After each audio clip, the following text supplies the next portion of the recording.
So we are back, day one, session two.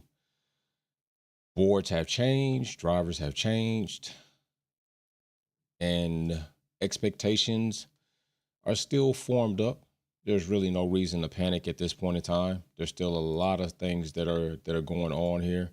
There's still a lot of opportunity here. We do know Charles Leclerc has went out in this Ferrari and is at the top of the charts for day one, session two, the afternoon session. As these times are populated and other drivers have gotten out on track, we do realize now Lewis Hamilton and some of the other drivers are on the back half of the grid. Lewis Hamilton right now in 11th with his time, and Sainz and Williams in the 10th spot right now, Albon in the 8th spot. So that's pretty encouraging. What's going on with us, Spoon? How you doing, brother? Appreciate you, brother, man. That's pretty encouraging for Williams.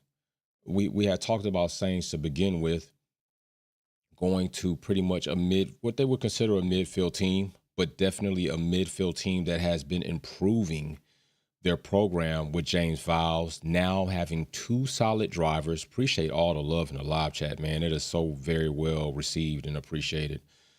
But Albon being in that season where I told you, now that Carlos is there bringing a load of experience from top performing teams, where will he take that Williams car? And if he does take that Williams car another step forward, how much of a gap in performance will it be from Sainz and Albon? Now, some people also might be concerned about what we're seeing right here on the board as we look at a Hamilton in 11th, but we also need to remember there's going to be a large amount of people out here that are going to discredit Hamilton, that are going to try to call him washed and say he shouldn't be in Formula One, although they're not talking about Alonso not being in Formula One. They're not talking about Nico Hulkenberg not being in Formula One. And that's where some of the biasness comes in. That's where a lot of the shenanigans come in.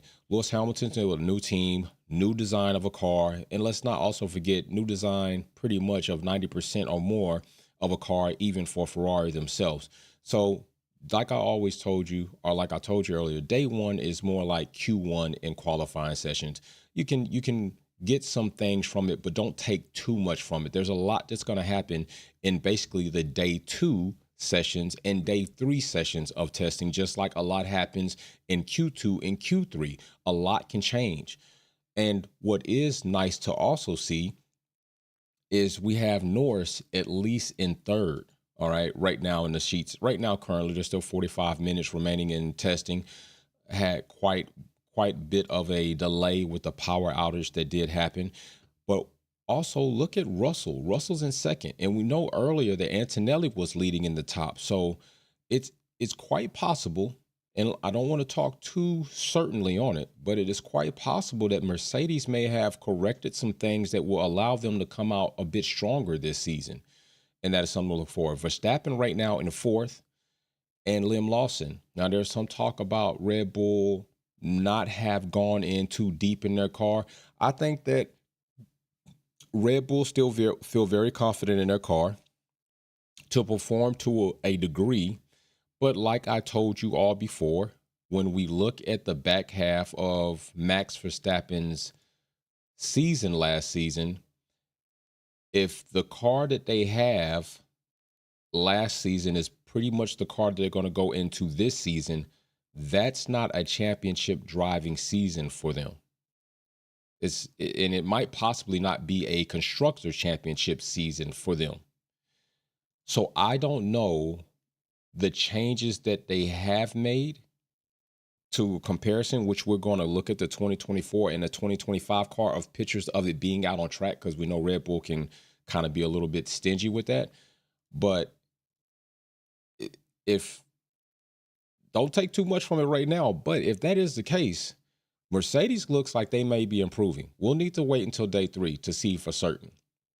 McLaren looks like they may have improved. We also will wait for day three. Alpine, I don't want to talk on it just yet, but Gasly, he'll be somewhere in the midfield. And if Verstappen and Red Bull with Liam Lawson are in the midfield, that's going to be a tough race and a tough season for them, because the midfield teams are getting stronger. Okay, Mercedes might very well be an opponent in the midfield that is kind of in that murky water where they're going to have top top team finishes, but they're going to be really pressing on the midfield. And if Red Bull are in there with Mercedes, Alpine, the Racing Bulls, that's going to be a tough season. All right. I'm not even really concerned about Haas. I'm not concerned about Stake. I'm almost not even really concerned about Aston Martin.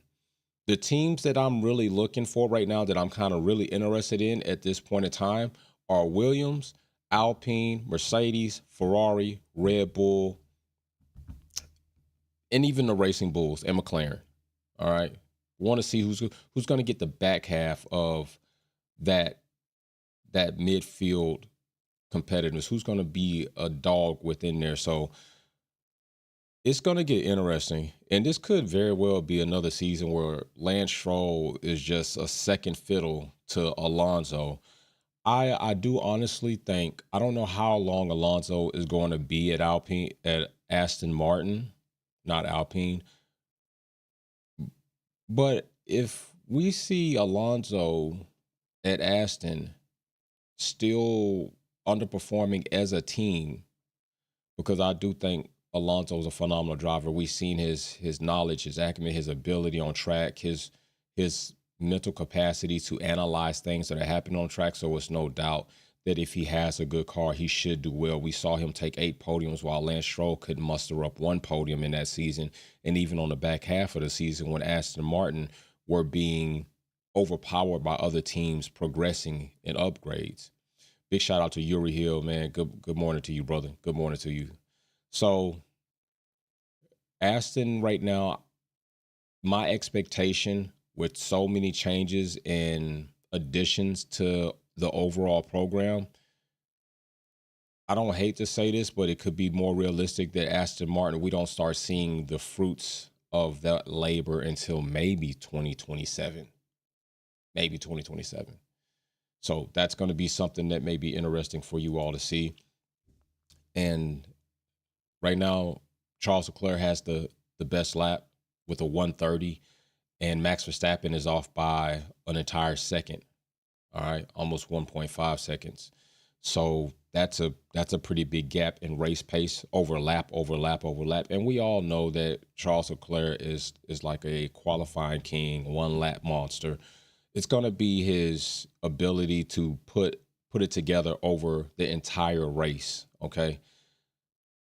And that's where I think some of us want to see Charles Leclerc get over that challenge or that obstacle in his driving ability. We have no doubt that he can go in and lay a fast qualifying lap, but some of us have questioned whether he can go throughout the course of a race and minimize the mistakes, especially the unnecessary mistakes that we've all watched him do.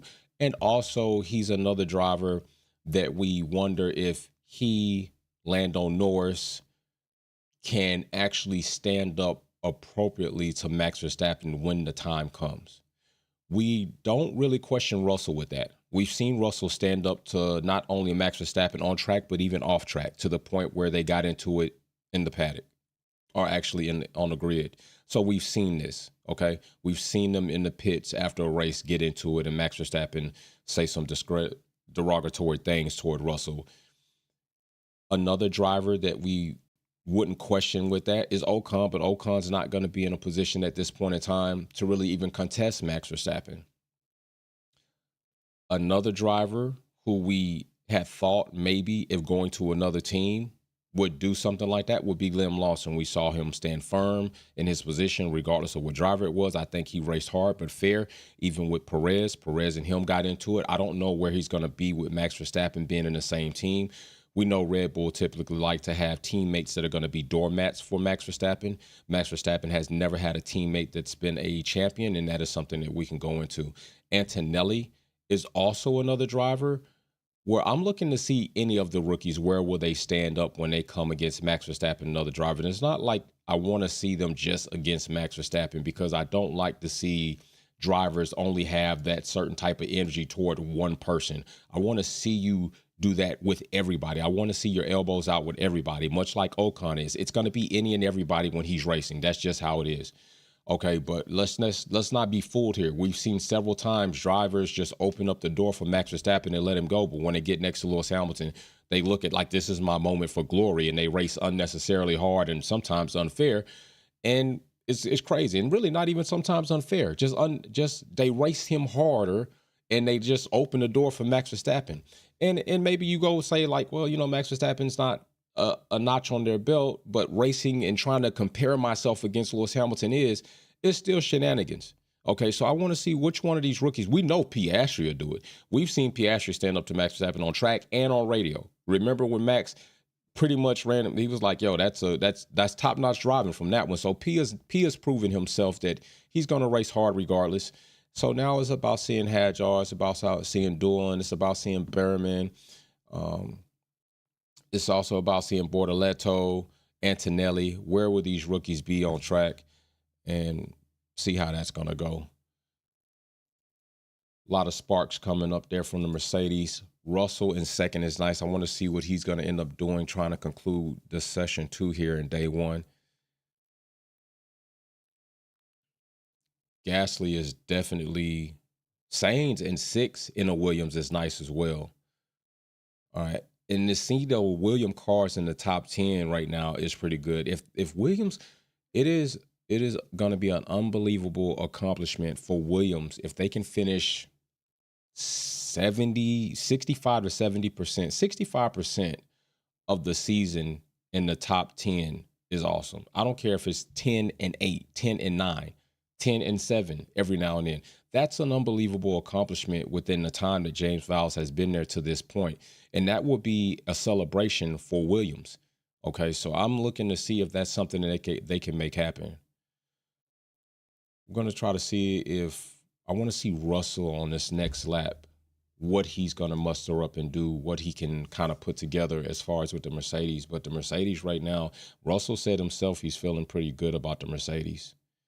He said himself, but I will say this, we are in a not a common temperature and average of what Bahrain typically is. And I think if you watched last season, Mercedes did good in cooler weather than they did in temperatures that were increasing.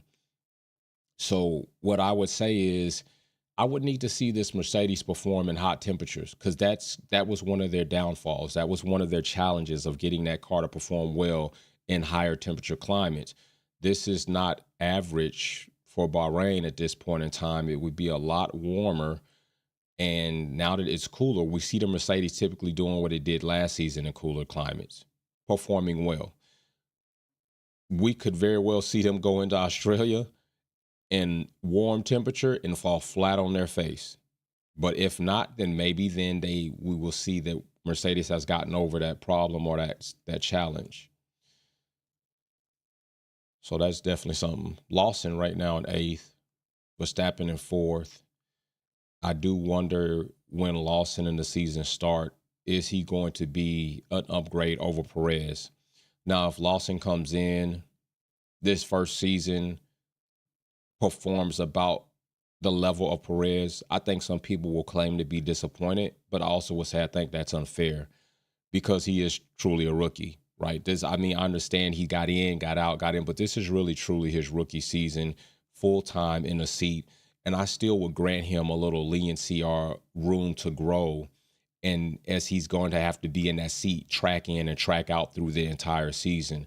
So if Lawson performs just as good as Perez, I'm not going to indict him on that. I'm not going to say that, oh, that was a horrible decision. It's his second season where I'm going to look and see, can he take that next step up? His real sophomore season to me, can he take that next step up before I say, well, maybe they could have kept Perez and done more, but also that would be Red Bull's MO. I would have honestly liked to see Carlos in that seat, but we know Red Bull doesn't want to see that because they don't want to disturb the fragile mind of Max Verstappen, much like the booing has disturbed the fragile mind of him and his dad. So that's just something they're going to do, and I also credit Red Bull for that. You know the type of driver you have. You know his mentality. You know his mindset. And if he is performing well in your team, why would you want to do something to derail at least that? You kind of want to find a complementary that's going to allow him to still perform well, but not have somebody that's going to threaten his position, because we've often seen him fall apart in those situations. He's going to complain a lot over the radio. He's going to cuss. He's going to get his dad to protest for him and talk about this driver and why are you doing this for him and that just becomes a distraction for not only the other driver but the entire team being in such a toxic environment. And Red Bull to me is a toxic environment. It just is. Their organization can be somewhat called toxic, being off the evidence that we've seen and factual information that we've even went over here. So I credit Red Bull for knowing what you have and being able to create the environment to do the best with what you have. So, you can't knock him for that. I think that's something that you can't knock about Christian Horner. He's going to go to bat for his team, even unfairly. He's going to bring all types of shenanigans to just try to make sure he puts him in a good position. And that's a guy you want for you, but not a guy you want in back of you, right? Because you can't trust him with the knife in the back. It's almost like the story of the snake and the frog. The snake's like, we got to get across this river. Why would I bite you? You're my only way across. If I bite you, Mr. Frog, and we drown in the middle of the river, I wouldn't want to lose my life either. The frog thinks, you know what? That makes a lot of sense. Lets a snake on his back, tries to swim across the river. The snake bites him in the middle of the river. They both drown. He's asking in the afterlife, why did you do that? I'm a snake. That's what I do. That's Christian Horner for you. In short, that's Christian Horner for you. So not much to think there. I'm trying to see if anybody's going to dethrone Leclerc in his fastest lap. 130.8. Nobody else is in the 130s at all, not even Russell. Right now they're on mediums. And Russell bringing some comments to say that things are different over at Mercedes because Lewis Hamilton is not there, and talking about his appreciation for having the opportunity to learn under Lewis Hamilton, when I think most of us would say, Russell, I don't think you took a lot of the opportunity that you had to learn under Lewis Hamilton. I think a lot of us may look at it as you kind of wasted some of the opportunity of learning knowledge just trying to prove that you were better than Lewis Hamilton, and you didn't even prove that. If you go back and look at the season, it was pretty much a wash even, and you were in a horrible car. So I do credit both those drivers for doing more with less. But I think Leclerc is going to learn a lot more because I think his mentality and his personality will allow him to learn a lot more versus Russell's personality. And I don't think many people would disagree with that. I think that many of you would agree with that. That is a fair analyzation of the situation between two personalities. And even during the Formula One launch, we saw that Leclerc and Lewis Hamilton were sitting there playing chess. So evidently as teammates, they're getting along. Now, a lot of things could change in the actual season when things are at risk and real points are matter and championship and driver standings are in play. But I haven't seen any type of malicious mentalities from Leclerc, even when Carlos pressed and team orders didn't seem as good. Leclerc also played it very cool. He made it known how he felt, but he still was a team guy. So I think we have a very good, productive environment for Lewis Hamilton and Charles. And don't forget, although Lewis Hamilton will be looked at as the number one driver because he's a 7-time world champion, he holds majority of the records in Formula One when it comes to driving, fastest lap, wins, and a bunch of plethora of other stats. This is about Leclerc leading Ferrari into the future. Okay, this is Charles Leclerc's team in my eyes. It is clearly and utterly up to him to do as much as he can to become the best driver he can. So, Charles, the sky is the limit, and we're wondering what your ceiling is going to be. Ferrari's almost 2 decades out from being a champion in any matter of constructor. I think it's 17 years, 17 seasons, or 18 seasons. It's pretty much 2 decades. Although they've performed and they've been in the top 3, top 5 of constructors, they haven't got that championship in a long time. And this season could be a turnaround for them, right? we do know that Hamilton's an upgrade over Carlos. That's not even a question. There are some questions I do have about Lewis Hamilton being at Ferrari. And those questions aren't so much about Lewis Hamilton. I have some fair amount of questions about Ferrari. But we see that Charles Leclerc right now has the fastest lap time out of anybody. Like I said, day one, I'm not taking a lot from it, but I am going to take something from it. But Charles Leclerc has been there with this team for a long time. Very familiar with the car, very familiar with the run of the ship. So we're going to give Hamilton a little leeway, just like we would give anybody going into a new team. I think it's completely unfair and idiotic to go double standards and say, oh, it doesn't matter, it's Lewis Hamilton, he should be able to. It's a new team, new organization. Things run differently. The car's different. Everything's going to be different. I'm not going to sit here and say Lewis Hamilton should be able to come right in a Ferrari and start winning races right out the gate. Like the first 5 races of the season, we're going to see Lewis Hamilton on the podium or winning the race. I'm not saying it can't happen, but I'm saying I'm not finna indict the man if it doesn't happen. And I think it would be unfair for anybody to do it, but guess what? There's going to be unfair people out there that are going to do it. Pia was 8th earlier, I think, and now he's 15th after these other times get on the board. And also keep in mind, the car has evolved since session 1 and session 2. The track has evolved since session 1 and session 2. Okay, there's more rubber on the track. They haven't had a large amount of rain to wash that rubber away. So there's a lot of things different. The car's even different. We already know that they were in the garage making trims and doing things and making changes to try to improve some of the things that they saw in the data that they collected. So right now, day 1, session 2, drivers sitting on the back half of the 20 is not anywhere near an indictment, except for Stake and Haas. They just typically are there. So I'm not surprised about that.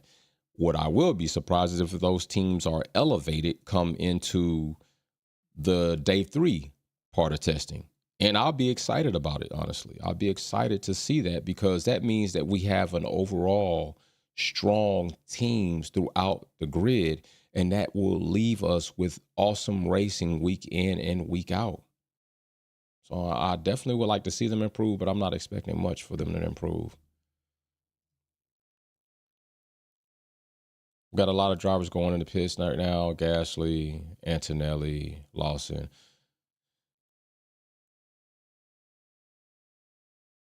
I mean, Russell's still out on track.